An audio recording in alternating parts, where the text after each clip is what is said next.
केंद्र की मोदी सरकार द्वारा आम जनता की जमा पूंजी एवं बैंकों के रुपये को अडानी पर लुटाने, राहुल गांधी की संसद सदस्यता छीने जाने और केंद्र सरकार की तानाशाही के खिलाफ कांग्रेस का पूरे देश में जय भारत सत्याग्रह कार्यक्रम के तहत 8 अप्रैल तक अलग अलग कार्यक्रम आयोजित किए जा रहे हैं। उसी कार्यक्रम के तहत जय भारत सत्याग्रह के तहत मसरक के महाराणा प्रताप चौक के पास मसरक प्रखंड कांग्रेस कार्यालय परिसर में कांग्रेस नेताओं का प्रेस कॉन्फ्रेंस आयोजित की गई। मौके पर प्रखंड अध्यक्ष डॉक्टर रविंद्र कुमार सिंह मौजूद रहे। वहीं कांग्रेस पार्टी के प्रदेश कार्य समिति सदस्य केदारनाथ सिंह और जिला उपाध्यक्ष शैलेश कुमार सिंह मौजूद रहे। मौके पर प्रेस कॉन्फ्रेंस में कहा गया कि राहुल गांधी के खिलाफ षड्यंत्र कर लोकसभा से उनकी सदस्यता समाप्त कर दी गई। सरकार की इस तानाशाही को रोकने के लिए अब जवाब देना होगा। इसके लिए चरणबद्ध तरीके से आंदोलन कर विरोध जताया जा रहा है।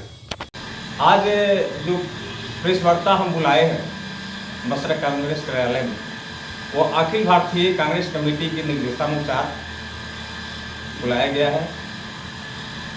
भारत सत्याग्रह एक कार्यक्रम चलाया जा रहा है जो 29 तारीख से लेकर 8 तारीख तक चलेगा। उसी मार्फत प्रदेश का निर्देश हुआ कि 1 तारीख को प्रखंड कार्यालय में प्रेस वार्ता करना है। उस प्रेस वार्ता में जिला से एक प्रतिनिधि आएंगे, प्रभारी जो होंगे वे प्रभारी कुछ कारणवश नहीं आए, तो उनके प्रतिनिधि के रूप में जिला उपाध्यक्ष शैलेश जी को नियुक्त किया गया है। तो आप लोग को जो भी कुछ कहना हो आप लोग खुले दिल से पूछ सकते हैं। हम लोग जवाब देने के लिए तत्पर हैं। हम लोग आपके जो ही प्रधानमंत्री हैं उनकी तरफ मुख मोड़ पर भागने वाले नहीं हैं कि हम पत्रकारों के साथ कभी बात नहीं करेंगे, क्योंकि काम करते हैं, काम किए हैं, आगे काम करेंगे, यह पूर्ण विश्वास के साथ है।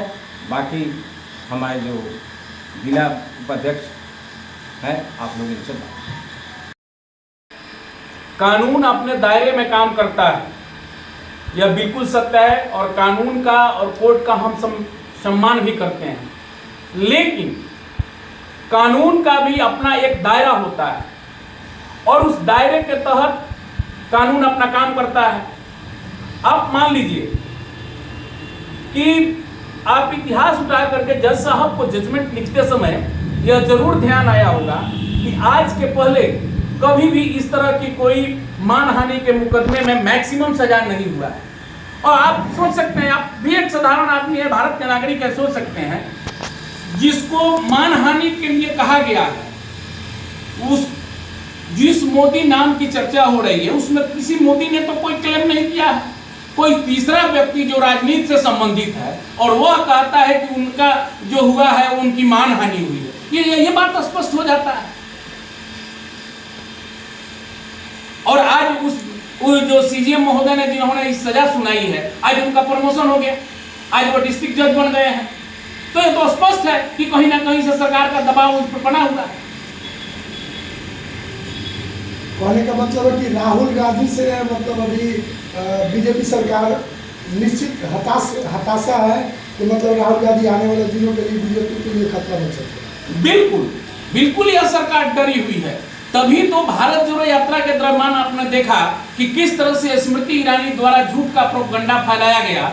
जैसे ही उन्होंने अपनी यात्रा प्रारंभ की आपको कन्याकुमारी से, तो उन्होंने कहा कि कन्याकुमारी गए थे और वहीं विवेकानंद जी का स्टैचू था, वहां वो गए नहीं, जबकि वह सरासर गलत था, जिसका हम लोगों ने डिफेंस किया। उसके बाद उन्होंने अपनी गलती मानी। तरह तरह की अफवाह ही लोग उठाते। इतना ना डर गई है बीजेपी या भारतीय जनता पार्टी भारत जोड़ो यात्रा से कि वह चाहती है कि किसी भी तरह राहुल गांधी को रोका जाए, नहीं तो 2024 उन लोगों के लिए बहुत भारी पड़ने वाला। तो प्रधानमंत्री इस देश के लिए शहीद हुए हैं। पंडित जवाहरलाल नेहरू ने अपनी पूरी संपत्ति का लगभग 80% दान कर दिया इस देश के लिए। वैसे व्यक्ति के लिए उन्होंने आवास खाली करने का भी उन्होंने नोटिफिकेशन जारी कर दिया, जबकि यह नियम है। और उसी नियम के तहत आज भी गुलाम नबी आजाद जी का, आपको लाल कृष्ण आडवाणी जी का और मुरली मनोहर जोशी जी का और आनंद शर्मा जी का आज भी आवास उन लोगों को आवंटित है, क्योंकि उनको डर है कि ये लोग की आतंकवादी खतरा है। और वह व्यक्ति जिसके परिवार से दो लोग आतंकवादियों से शहीद हो गए, उनको जान का खतरा नहीं है। यह सरकार पूरी तरह से कांग्रेस से डरी हुई है, राहुल गांधी जी के नेतृत्व से डरी हुई है, और भारत जोड़ो यात्रा के चलते पूरी तरह से यह सरकार डरी हुई है। लेकिन हम कांग्रेस के लोग, हम लोग डरने वाले नहीं हैं। हम लोग जब उन गोरों लोगों से नहीं डरे, तो आज इन चोर और उचक्कों से हम लोग डरने वाले नहीं हैं। हमारी यह लड़ाई जो है वह सड़क से लेकर सांसद तक होगी।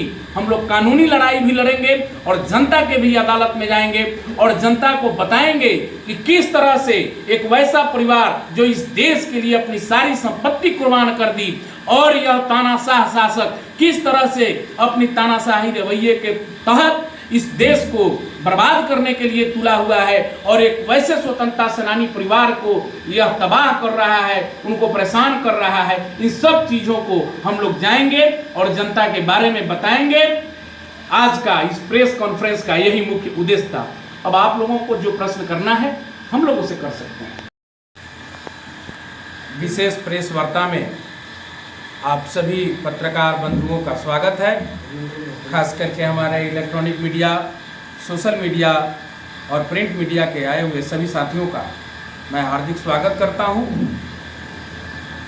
आज की जो प्रेस वार्ता है, आप लोग देख रहे हैं कि किस तरह से वर्तमान सरकार द्वारा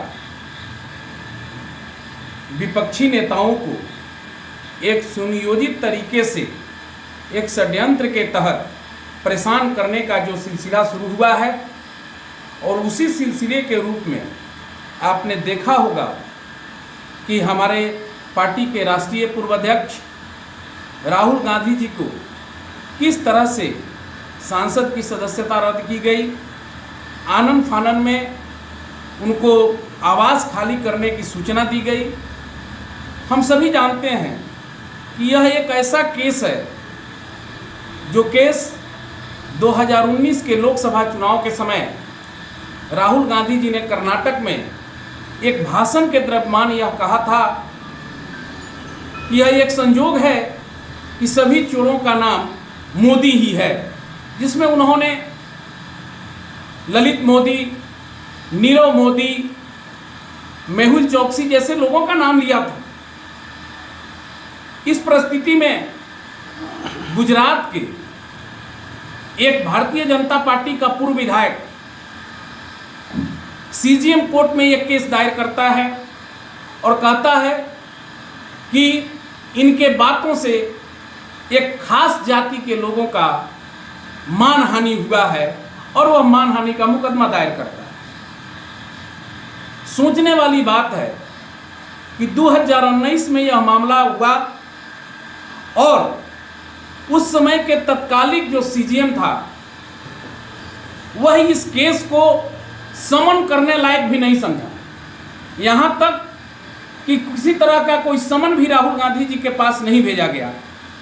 अंत में याचिकाकर्ता ने जाकर के और हाई कोर्ट में यह कहता है कि इस केस के बारे में मेरे पास कोई साक्ष्य नहीं है, इसलिए इस केस को तत्काल प्रभाव से स्टे कर दिया जाए, और यह केस स्टे हो जाता है। लेकिन जब पूरी मामला क्या है, जब 7 फरवरी 2023 को लोकसभा में जब हमारे नेता राहुल गांधी जी ने अडानी और प्रधानमंत्री के रिश्तों पे